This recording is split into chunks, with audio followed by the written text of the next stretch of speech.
Miércoles 3 de junio del 2015, ¿qué tal? Muy buenos días, bienvenidos todos a su programa Contacto Directo. Hoy son nuestros invitados Washington Pesantes, presidente del Movimiento Unión Ecuatoriana.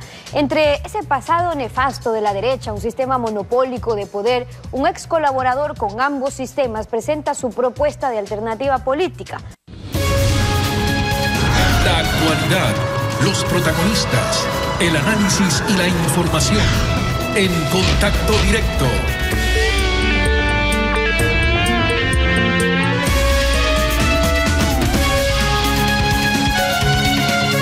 ¿Qué tal, Alfredo? Buenos días, ¿cómo te va? Buenos días, Steffi. Buenos días a todos.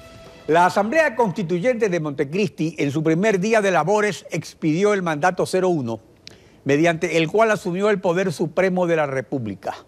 En el artículo 8 designó fiscal general del Estado a Washington Pesantes, quien ejerció estas funciones hasta julio de 2011. El martes 6 de mayo de 2014, el Consejo Nacional Electoral reconoció como movimiento político a Unión Ecuatoriana, cuyo líder fundador es Washington Pesantes, a quien le damos la bienvenida a Contacto Directo. Buenos días. Muy buen día, señor periodista, a la orden.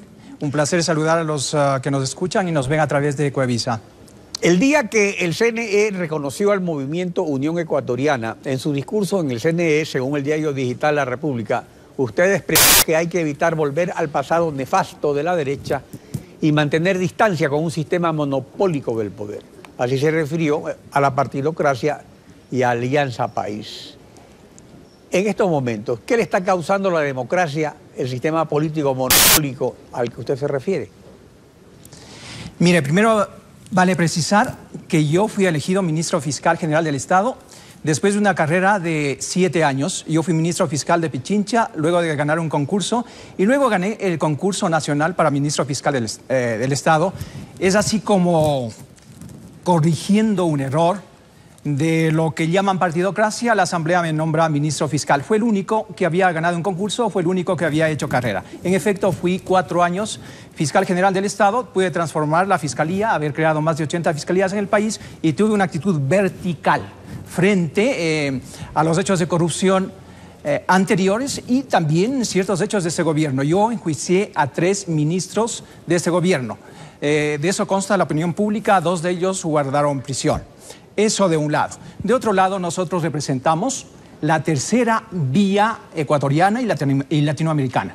Nos distanciamos del pasado, con el respeto que se merecen quienes gobernaron el pasado, el bipartidismo de los primeros 150 años de historia y el populismo, luego lo que se ha dado en llamar partidocracia del 79 hasta el 2006, y luego tenemos finalmente lo que se ha dado también en llamar la nueva era, la nueva época o época de cambios, cambio de época, en fin. Pero usted lo llamado sistema monopólico de poder, digamos, de su discurso. Yo pienso que los que hoy gobiernan ya son 8 años y medio aproximadamente, son también parte del pasado. Nos distanciamos del pasado que causó inestabilidad política, económica, y apuntamos hacia el futuro. Creemos que en efecto existe un monopolio en el ejercicio del poder político cuando los 4 poderes se subordinan, no es que coordinan, sino se subordinan hacia el Ejecutivo. El Legislativo, que fabrica leyes de manera artesanal, con muy poca discusión. La función judicial, que hace crisis, por más que nos digan la justicia publicitaria, que mucho ha cambiado. Y un Consejo Electoral que es dependiente, 5 vocales son del Ejecutivo. Hay un 5º poder que por fin se lo está poniendo en cuestión, que no ha cumplido sus funciones y que definitivamente debería ser sustituido. En una reforma constitucional seria debería desaparecer esta novelería que prácticamente no ha servido para nada en el país. Ahora, ese sistema, sin embargo, se ha ido consolidando a través de los años. Y el propio presidente de la República, en su informe de labores el pasado 24 de mayo, advertía sobre el flagelo de la corrupción. Pero hace 6 años, el 23 de octubre del 2009, el Contralor Pollitt se lo advertía a usted. Veamos lo que dijo en esa oportunidad el Contralor Pollitt. Estamos inmersos en la corrupción más profunda que ustedes se puedan imaginar. Hemos revelado 600 informes con indicios de responsabilidad penal. Hemos revelado más de 4.700 informes de auditoría y todos señalando responsables. Washington, creo en ti. Por Dios, haz algo. Tienes que meter preso a la gente que se está robando la plata de los ecuatorianos. Ahora, ¿qué pasó con ese dramático pedido? Usted se refirió que fueron a la cárcel 3 ministros. ¿Qué ministros fueron? ¿Y por qué caso?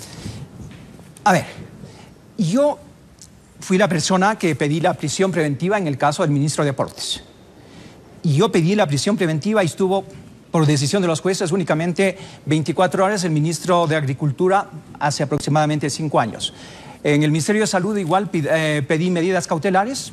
Finalmente los jueces liberaron de responsabilidad a la persona que manejaba el Ministerio de Salud.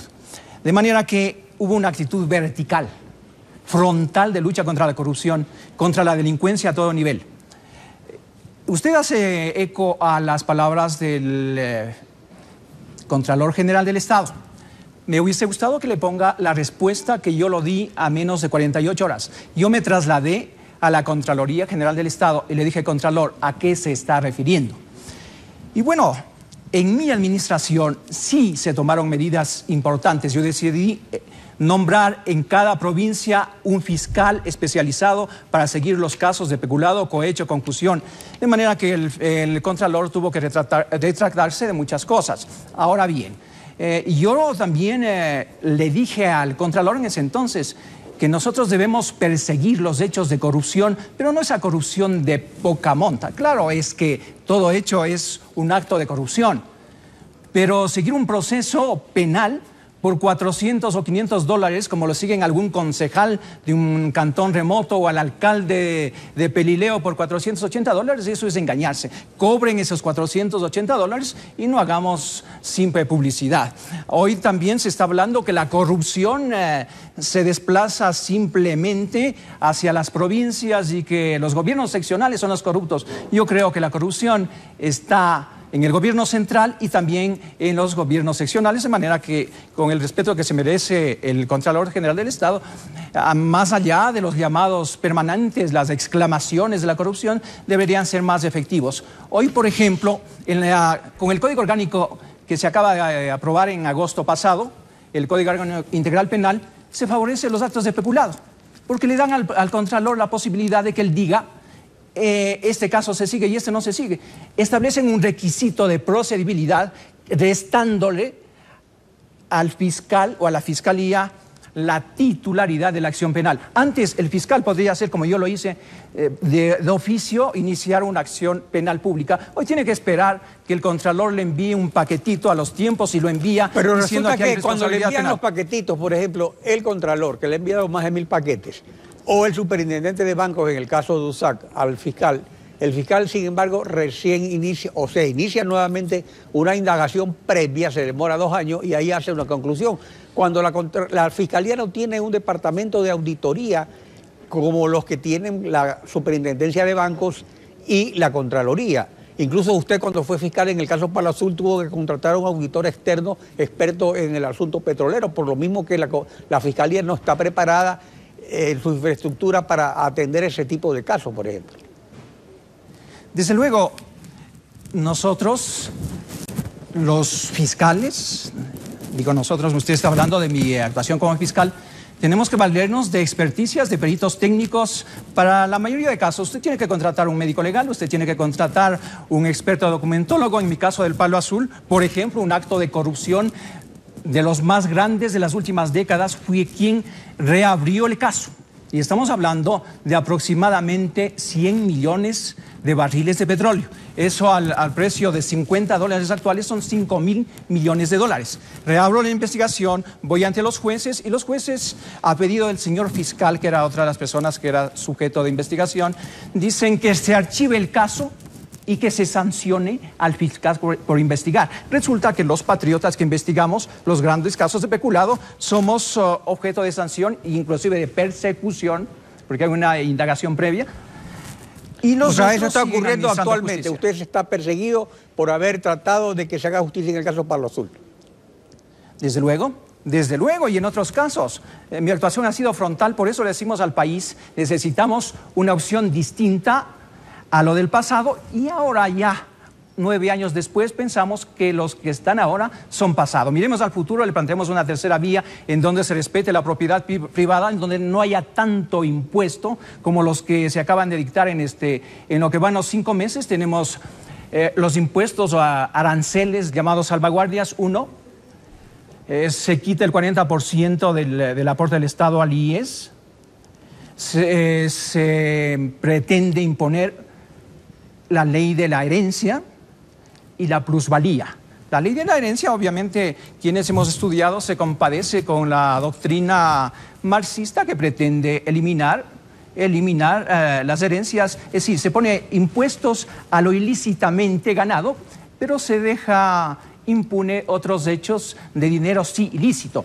Por ejemplo, en la sobre esta nueva época también es interesante lo que ha pasado con la justicia. Usted también en su momento, el 18 de junio del 2009, se dirigió al presidente para pedirle algo. Veamos qué fue lo que le pidió al presidente.